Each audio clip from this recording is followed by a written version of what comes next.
It was Monday morning in Fort Worth, and the glass towers of global tech shimmered under the indifferent Texas sun. Inside the towering lobby, people moved with purpose, badges swinging, heels clicking, eyes glued to phone screens as if guided by invisible threads of urgency. The hum of corporate rhythm filled the air, sterile and rehearsed. That was, until a voice, clear, calm, and in perfect Mandarin, cut through the blur like a ripple across still water. David Harmon, CEO of Global Tech, paused mid-stride. His coffee trembled in hand. He turned toward the source, a janitor in a navy blue uniform, mop in one hand, the other gesturing politely as she helped a lost guest navigate the building's digital directory. The stranger, an investor from Beijing, judging by the accent, nodded gratefully. Then, just as David turned to walk on, the same janitor spoke again, this time in Spanish, effortlessly responding to a confused delivery man. A heartbeat later, she offered a polite farewell in French to a couple passing by. David stood frozen. The lobby, moments ago just another Monday morning canvas, suddenly felt surreal. He wasn't sure what astonished him more, the flawless pronunciation in 3 languages or the fact that no one else seemed to notice. Everyone walked past her like she was invisible, just another blue blur in the background. He approached cautiously, as if interrupting some hidden performance. Up close, she looked like someone who had lived several lives. Lines around her eyes that hinted at both sorrow and stories, hands worn but steady, and an air of quiet dignity that seemed almost out of place in a job so thankless. "Excuse me," he said softly. She looked up, not startled, but with the kind of awareness only those used to being overlooked develop. Her eyes, dark, focused, met his. "Yes, sir? Was that Mandarin you were speaking just now?" She nodded. "And Spanish. And French. I hope I wasn't being too loud, sir." David blinked. "Not at all. I don't think I've ever heard someone switch between 3 languages that smoothly before breakfast." She offered a modest smile, one that held no vanity. "I used to study languages. I never stopped." There was a pause. David was not used to being unsure of what to say next. He had negotiated billion-dollar deals with stone-faced executives across 5 continents. Yet now, in the presence of this janitor, this woman with a mop in one hand and 9 languages hidden in her soul, he found himself oddly humbled. "What's your name?" he asked. Maria. "Maria Thompson. Well, Maria, would you have a moment to talk upstairs? My office." She hesitated. Her eyes flicked toward the mop bucket, then the clock. "I promise you're not in trouble," he added quickly, almost sheepishly. "I'd just like to learn more." Maria gave a short nod. "All right." As they stepped into the executive elevator, polished chrome walls reflecting their mismatched silhouettes, David couldn't help but feel like he was witnessing something important, something fragile and too often missed. The doors closed, sealing off the lobby's noise. In that brief, suspended silence, a thought crossed his mind with unexpected force. How many treasures like her have we all walked past, day after day, never knowing what they carried inside? And for the first time in a long while, the CEO felt not like a leader, but a student. The elevator ride was brief, but heavy with unspoken weight. As the door slid open to the executive floor, Maria stepped out with quiet poise, her janitor uniform almost surreal in the sleek, glass-paneled hallway where million-dollar suits were the daily uniform. A few assistants glanced up from their desks, eyebrows raised, but said nothing. The CEO was walking beside a janitor, and that alone was enough to suspend gossip. Inside his office, wall-to-wall windows overlooking the Fort Worth skyline, David gestured toward a chair. Maria sat with the ease of someone who'd long let go of vanity, while David remained standing, as if the truth he was about to ask for deserved reverence. "You said you studied languages," he began, pouring water into 2 glasses, trying to maintain a tone that was casual, but his voice betrayed something else. "Curiosity?" No. Awe. "Yes," Maria replied. "Formally for a time, and then informally. Life teaches, if you're willing to listen." David smiled faintly at the poetic phrasing. "Where did you study?" She hesitated. I don't normally talk about this. Not because I'm ashamed, but because most people stop listening the moment they see this uniform. He nodded, a bit ashamed himself now. I studied at the Sorbonne, she said finally. Then Oxford. A joint doctoral program in comparative linguistics. My dissertation was on tonal shifts in endangered indigenous languages. The room went still. David felt the sentence hit him like a gust of cold air. You have a doctorate? He asked, barely above a whisper. Maria tilted her head, half smiling. 3. One in linguistics, one in cultural anthropology, and one in AI-based translation systems. That one was recent. I did it online, between shifts. His mouth opened, but no words came. I also used to work in policy, she added. UNESCO, then briefly with the UNHCR. That was another life. It was no longer just awe, it was disorientation. David felt as if the ground beneath his expensive shoes had quietly shifted. What happened? He finally managed to ask. Maria took a deep breath. Her eyes went distant, not in pain, but in memory. My husband died. Sudden heart failure. We had one child, a daughter. I left everything. The research, the travel, the invitations to speak. I became a full-time mother. That was my real PhD, you could say. She smiled, but her eyes shimmered with something deeper. She passed away. Leukemia. She was 8. The silence that followed was absolute. David sat down slowly. The glass of water in his hand trembled slightly. I stayed quiet after that. Maria continued, voice steady. I didn't want the world anymore. I just wanted somewhere to breathe. Texas was where my husband's family was from. I moved here. Took work no one wanted. Not because I had to, but because it gave me something to do with my hands. Something that didn't require me to explain why I stopped caring about prestige. David swallowed hard, his throat dry. You're cleaning floors in a tech giant and you have 3 doctorates? Maria gave him a kind look. I'm surviving. And watching. You learn a lot when people think you're invisible. She reached into her bag and pulled out a worn leather notebook. Inside were notes in over a dozen languages, scribbles, sketches, fragments of ideas and algorithms. And then, tucked in the back, a folded diagram. As she opened it, David leaned in. It was a linguistic neural net architecture, better than anything his R&D team had pitched in 5 years. Elegant, logical, and human-centered in a way that most cold AI models never managed. I started this during night shifts, she said. It's just a draft. I thought about offering it to the company, but I didn't know who would take me seriously. David stared at the diagram, then at her. You thought I wouldn't listen, he said. Maria held his gaze. Not just you, the world. And in that moment, something shifted. Not in her, but in him.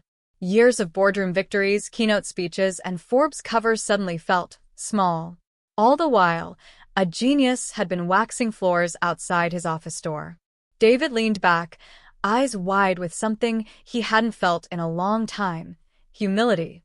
Maria, he said slowly, voice thick, I think you just changed everything. The next morning, David arrived earlier than usual. His office lights were still off when he stepped in, but his mind had already been lit aflame since the night before. He hadn't slept, not from stress, but from a kind of spiritual unrest, the kind that comes when a piece of truth has finally cracked the armor of a man too long untouched by real stories. He'd read through Maria's notebook 3 times. The diagrams were brilliant, but it wasn't the innovation that haunted him. It was the quiet pain between the lines, the way genius had knelt before grief and chosen to remain in the shadows. He didn't summon her through his assistant. He went down himself, walking the polished halls, descending past glass walls and etched logos, past the floors where titles meant everything, down to the underbelly of the building, where names were stitched on uniforms, not business cards. He found her by the service elevator, rolling her mop bucket into a storage closet, her back straight, movements slow but sure. She didn't flinch when she saw him. I was hoping you'd come back, she said quietly. I didn't come to talk business, David replied, almost apologetic. I just I need to know. What happened to you before all this? If you're willing. Maria looked at him for a long time, and something in his eyes must have persuaded her. She nodded toward the small break room in the back, where janitors took their 10-minute breathers between anonymity. They sat across from each other at a plastic table, the hum of a vending machine filling the silence. I grew up in Detroit, she began.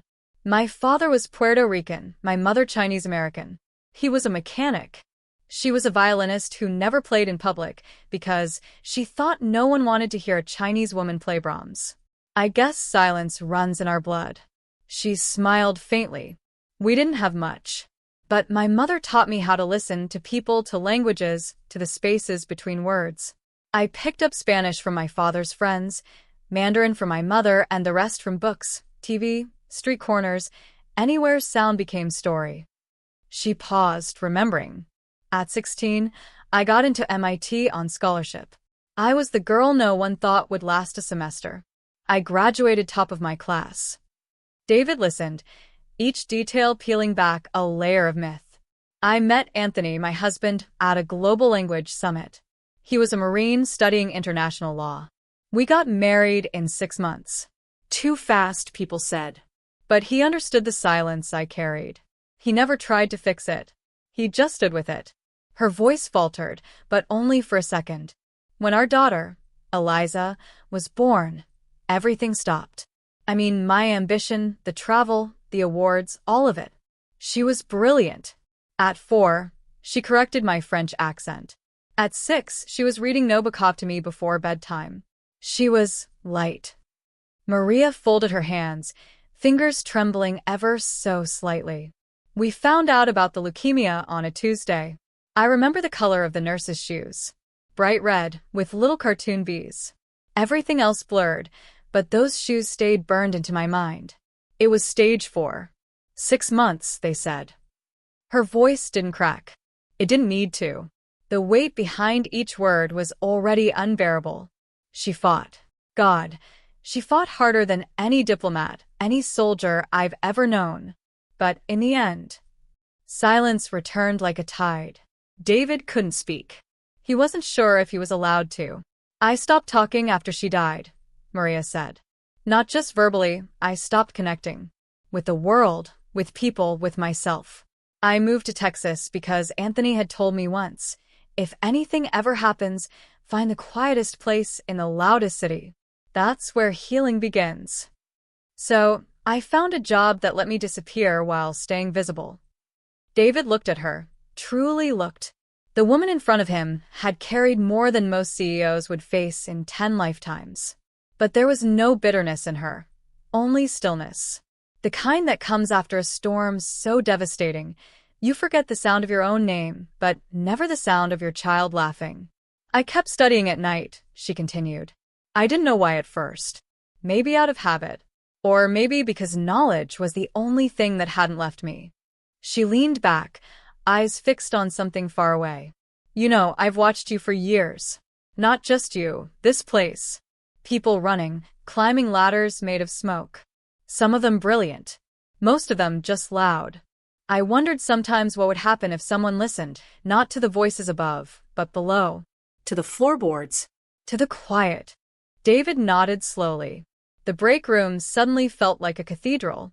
He reached into his coat pocket and pulled out her notebook, gently placing it on the table between them. I don't know what to say, he admitted. You don't have to say anything, Maria replied, her voice as calm as ever. Just decide what kind of man you want to be, now that you've seen. And with that, she stood, adjusted her uniform, and walked out, leaving him there with the echoes of a past that refused to be forgotten and the future trembling in his hands.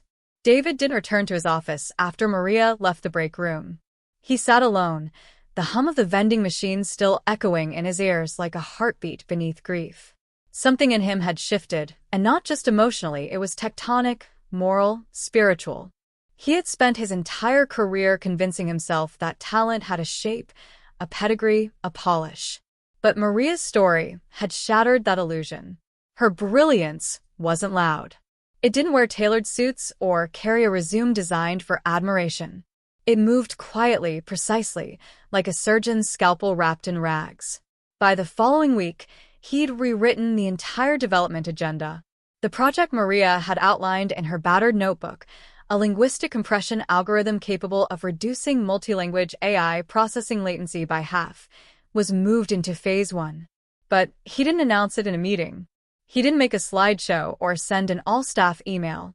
Instead, he walked down to the operations floor again, holding a single sheet of paper with a project code and 3 words handwritten at the top. Lead. M. Santiago.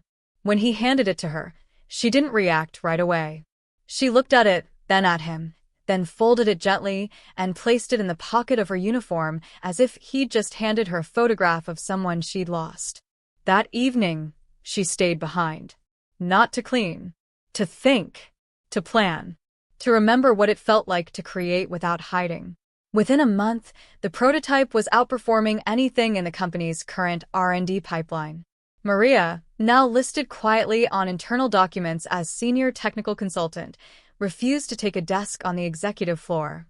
She worked from the archives, surrounded by old codebases and forgotten hardware, as if she needed to be among relics to breathe fully.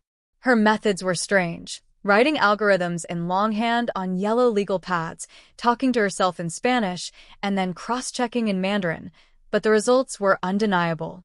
David made it a point to drop by every few days. Not to check in. He wasn't her supervisor, and he knew better than to manage someone whose brilliance was beyond conventional structure. He came to learn, to listen. One afternoon, he found her standing in front of a glass board, drawing neural maps like an artist sketching the memory of a dream. He stood silently until she turned. "You really believe in this," she said. Not as a question. "I believe in you," he replied. Then, more softly, "I should have seen it sooner." Maria gave a slow, almost imperceptible smile. "People don't see what makes them uncomfortable," she said. "It's not your fault. It's just the world." But the world was changing. By quarter's end, the board of directors wanted a meeting with a mystery consultant whose breakthroughs were reducing processing costs by 38% and catching the attention of a European tech syndicate. David scheduled the meeting on a Thursday morning and walked down to the archives himself to deliver the request. Maria was in the middle of annotating phonetic models by hand. "They want to meet you," he said carefully. "No," she said just as carefully. "They want to recognize you." "I don't want recognition." He sat across from her, the same cheap chair he always chose. "Why not?" Maria didn't answer immediately. Then, slowly, "Because if they see me, they'll make me something I'm not. They'll put me in a box. Frame me as a symbol. A comeback story. A token of humility." "I didn't build this for them." "Then why did you build it?" She looked up, her eyes like glass reflecting something ancient and sacred. "Because my daughter believed I was still brilliant, even when I couldn't speak. I'm not doing this to prove anything. I'm doing it to honor her." David understood then, in a way deeper than language could convey. This wasn't a redemption arc. It was a resurrection. Not of ego, but of purpose. Still, she agreed to attend, on one condition: no suits, no bios, no headlines. She would present the algorithm, explain its philosophy, and walk away. Nothing more. The boardroom that Thursday was full of faces trained to calculate value in seconds.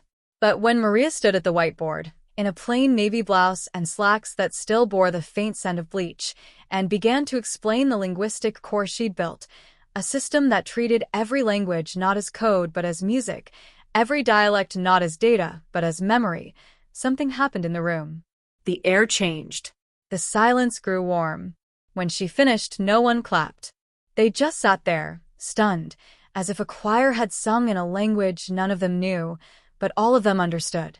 As she left the room, one of the younger VPs, barely 30, ambitious and sharp, stood and said, "Miss Santiago, that was extraordinary."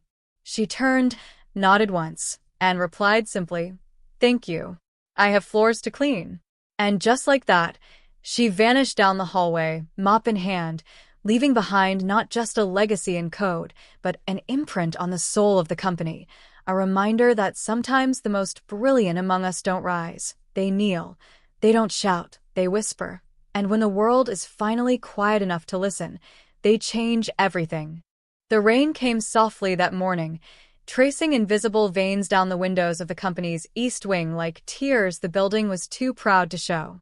Maria arrived early, not because she was scheduled to clean that floor, but because her hands couldn't stay still when her mind was racing. Something had shifted in the past few weeks. People looked at her differently now, not with pity or dismissal, but with a strange reverence, as though they were only now recognizing the architecture of resilience carved into her every movement. Still, she kept her head down. Recognition, she knew, was often just another performance in disguise. But the world does not always wait for permission to change. Later that morning, as Maria quietly poured coffee in the break room for herself and two junior engineers, who now made a point to greet her with both warmth and respect, David entered, not with his usual calm, but with an urgency that made her set the cup down before it could tremble. "The Department of Defense," he said, his voice thick with disbelief, "reached out to the board last night. Someone in the syndicate must have passed along your algorithm. They want a consultation." Maria blinked slowly. The DoD? Why? "Because what you've built doesn't just accelerate language processing. It preserves nuance, context, empathy. For them, that's not a tech feature. That's a matter of diplomacy, intelligence, maybe even national security." She said nothing because there was nothing to say. It felt absurd, after years of pushing a mop and speaking only when spoken to now be viewed as someone who could influence the gears of government.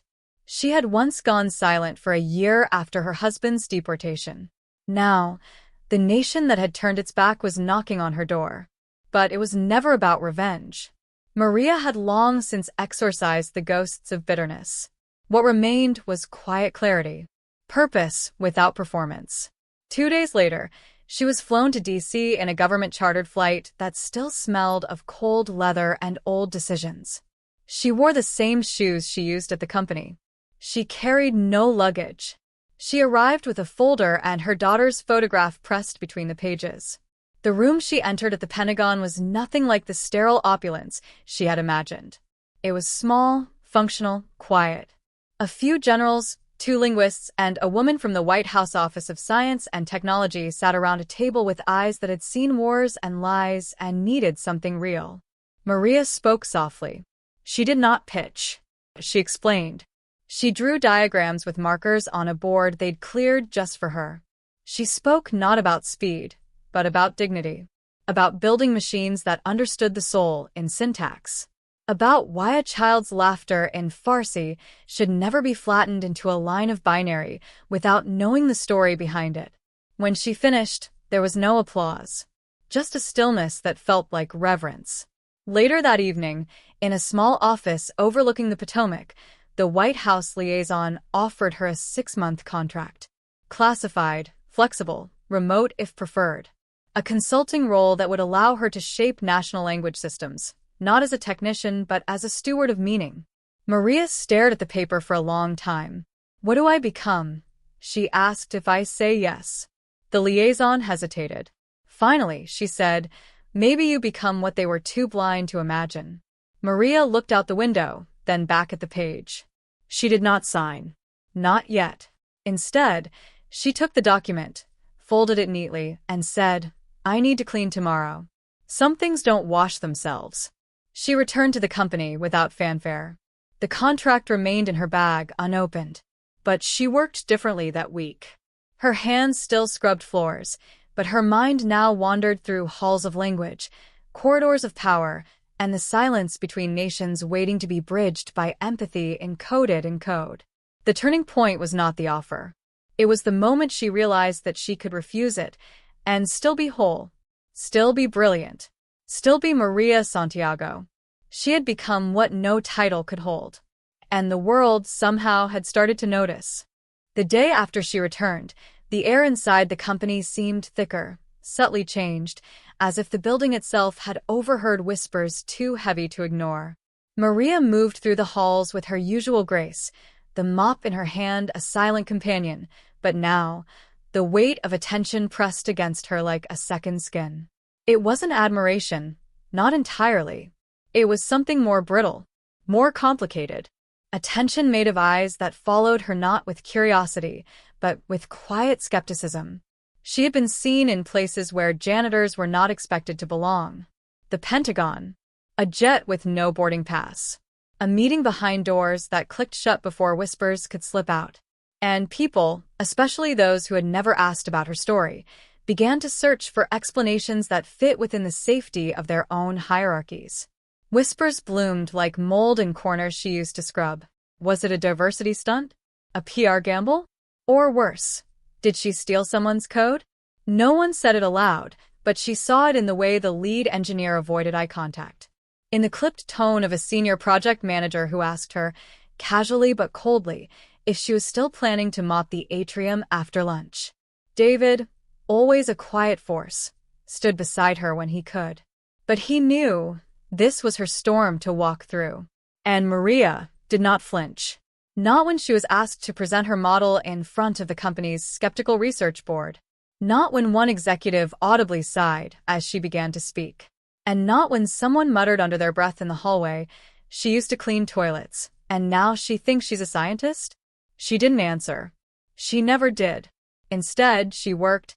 She returned to her desk, a makeshift cubicle in the IT storage room, offered to her after the consultation contract was revealed, and refined her code. Line by line, she tuned the neural nets to better mimic not just understanding but trust. She tested on edge cases, letters written by immigrants, war zone radio intercepts, diary entries from displaced teenagers. She wasn't training a machine to speak like a human. She was teaching it to listen like one. The first trial came during an interagency simulation run in which her model was tasked with interpreting urgent refugee transcripts from multiple dialects and cultural contexts. The legacy systems flagged nearly half the statements as threats. Maria's model flagged only 3. Upon human review, her system had been correct. It had heard sorrow where others heard danger. It had preserved dignity where others imposed suspicion. And yet, the room did not erupt in applause.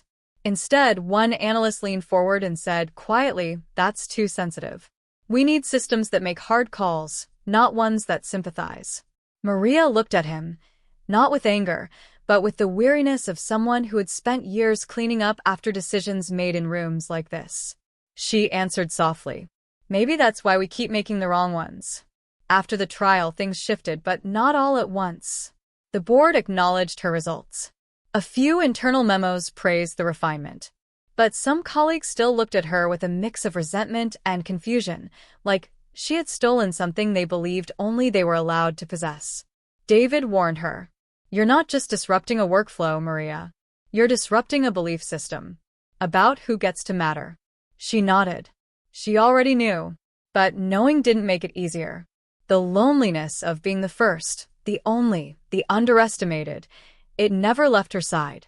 Even when her model was greenlit for federal deployment, even when a reporter called to ask for an interview, she felt more watched than seen. Still, she stayed. Not for recognition. Not even for revenge. She stayed because she remembered what it felt like to be invisible. Because every doubting glance was a reminder that someone else, somewhere, would one day walk through those same doors and need to see that someone like them had once stood here too, and refused to vanish. Months passed. The seasons shifted in quiet harmony with the rhythm of the city, but inside the company, something deeper was changing, something that could not be measured in metrics or press releases. It was Maria's presence that lingered in the corners of every meeting, in the recalibration of policies, in the softened tone when someone spoke about roles once deemed too low to matter. Her work had not just performed, it had pierced. It had questioned not only how machines learn, but how humans forget the dignity of those they overlook. She never sought the spotlight. Even when her name appeared in the internal bulletin under Innovation Award recipient, she read it in silence, tucked the paper back into her drawer, and went back to testing error rates on multilingual data clusters. She declined the TV interviews, politely turned down the speaking engagements. But the changes unfolded regardless, not like fireworks, but like dawn. One morning, she arrived early as always, the janitor's badge still clipped to her belt not out of necessity, but memory. A young intern, barely 20, approached her in the hallway and hesitated before speaking. I, I read about your model. I didn't know someone like you could be. Could be what? She asked gently. Her voice was not bitter, only patient. The intern smiled nervously. Could be the person who changed everything. Maria didn't answer. She just nodded, eyes soft, and walked past, carrying a USB drive, a cup of black coffee, and a history too vast to explain in a single conversation. Later that week, the CTO stood before the entire company and announced a new initiative, Project Honor, a program aimed at recognizing not just innovation but origin, acknowledging the hidden hands that clean the keyboards before ideas are typed, refill the coffee that fuels the breakthroughs, maintain the spaces that innovation grows inside. It wasn't charity. It was correction. It was memory returned to the frame. Maria wasn't present for that meeting. She had taken a personal day to visit the care home where her son had spent his last moments before his heart, damaged by war and time, had stopped. She brought white lilies and sat in the sun beside the bench where she used to read him the old stories in 2 languages, waiting for the day he'd wake up and ask her again about the stars and how code could speak like the soul. That day never came, but in the silence, she found peace, not in the past, but in the future he never got to see. By the time she returned, her story had traveled. Quietly, powerfully. HR managers began rewriting job descriptions with more dignity. Engineers added her name to their footnotes. Someone framed a photo of her holding the original neural net diagram and hung it beside the company's legacy wall. She never asked for any of it. All she had ever wanted was to build something that could listen better than the world had ever listened to her. And she did. The final test of her model was held behind closed doors, under federal audit. It passed with a precision that made even the skeptics pause. But what made the room go silent wasn't its accuracy. It was a single line of code embedded deep in the system's empathy framework, something she had written late at night, years ago, when grief wrapped around her like a second skin. Every voice matters, especially the ones we forget to hear. They asked her later what inspired it. She looked out the window, past the office towers, toward the horizon that held so many stories still untold. And she said softly, "Because once, someone almost forgot to hear mine." Then she smiled. Not for them. For him. For her son. For every unseen worker. For every woman who cleaned the floors before she was allowed to walk on stage. And walked away, not into the sunset, but into the light of another morning, where she would build again. Quietly. Powerfully. As always.